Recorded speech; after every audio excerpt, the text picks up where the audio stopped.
America వెళ్లాలనే కల కంటున్న వారికి కొత్త సవాళ్లు ఎదురుకాబోతున్నాయి. America state department visa screening నిబంధనలను భారీగా మార్చేసింది. ముఖ్యంగా H-1B వీసా దరఖాస్తుదారులతో పాటు మరికొన్ని కీలక కేటగిరీల అభ్యర్థులపై నిఘా పెంచింది. ఇకపై వీసా ప్రక్రియలో భాగంగా మీ సోషల్ మీడియా యాక్టివిటీని కూడా అధికారులు క్షుణ్ణంగా పరిశీలించనున్నారు. జాతీయ భద్రత, ప్రజా భద్రతను దృష్టిలో ఉంచుకుని ఈ నిర్ణయం తీసుకున్నట్లు అమెరికా స్పష్టం చేసింది. దరఖాస్తుదారుల నుంచి వీలైనంత ఎక్కువ డేటాను సేకరించి వారు అమెరికాకు అర్హులో కాదో తేల్చనున్నారు.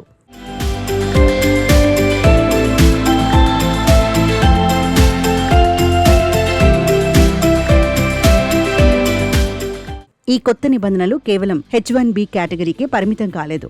Non immigrant వీసాలైన A3, C3 domestic వర్కర్లు, G5, H3 ట్రైనీలు, K వీసాలు, QRSTO కేటగిరీల వీసాలన్నింటికీ ఇవి వర్తిస్తాయి. ఇప్పటికే 2025 జూన్లో స్టూడెంట్ వీసాలు, డిసెంబర్లో H-1B వర్కర్లపై ఇటువంటి ఆంక్షలు ప్రవేశపెట్టారు. ఇప్పుడు ఆ పరిధిని మరింత విస్తరించారు. అంటే ఏ పని మీద అమెరికా వెళ్లాలనుకున్నా డిజిటల్ హిస్టరీని అధికారులు చెక్ చేయడం ఖాయం. కొత్త సిస్టమ్ ప్రకారం వీసా దరఖాస్తుదారులు తమ సోషల్ మీడియా ఖాతాలను పబ్లిక్ మోడ్లో ఉంచాలి. గతంలో చేసిన పోస్టులు, ఆన్లైన్ కంటెంట్, డిజిటల్ రికార్డులను కన్సులర్ అధికారులు క్షుణ్ణంగా తనిఖీ చేస్తారు. ఒకవేళ సోషల్ మీడియా ఖాతాల్లో అభ్యంతరకరమైన సమాచారం ఉన్నా, అమెరికా భద్రతకు ముప్పు కలిగించే విధంగా ఉన్న వీసా రిజెక్ట్ అయ్యే అవకాశం ఉంది. బ్యాక్గ్రౌండ్ చెక్స్లో భాగంగా ఈ ఆన్లైన్ ప్రెజెన్స్ చెకింగ్ను ప్రపంచవ్యాప్తంగా ఉన్న అమెరికా కాన్సులేట్లలో అమలు చేయబోతున్నారు.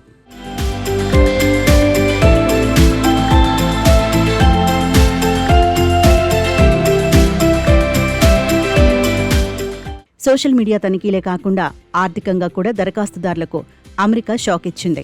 H-1B, E3 వంటి వీసాల కింద వచ్చే విదేశీ కార్మికుల కనీస వేతన అవసరాలను పెంచాలని అమెరికా కార్మిక శాఖ ప్రతిపాదించింది. గత 20 ఏళ్లుగా మారకుండా ఉన్న 4 స్థాయిల వేతన విధానాన్ని ఇప్పుడు అప్డేట్ చేస్తున్నారు. ప్రతి లెవెల్లోనూ శాలరీ పర్సెంటైల్ను పెంచడం వల్ల యజమానులు విదేశీయులకు ఎక్కువ జీతం ఇవ్వాల్సి ఉంటుంది. ఇది చిన్న, మధ్య తరహా కంపెనీలపై భారం పడటమే కాక విదేశీయులకు ఉద్యోగ అవకాశాలను తగ్గించే ప్రమాదం ఉంది.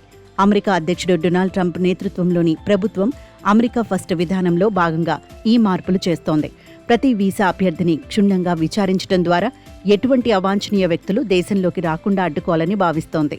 అమెరికా వీసాకు దరఖాస్తు చేసుకునేవారు ఇప్పుడు తమ సోషల్ మీడియా విషయంలో చాలా జాగ్రత్తగా ఉండాలి.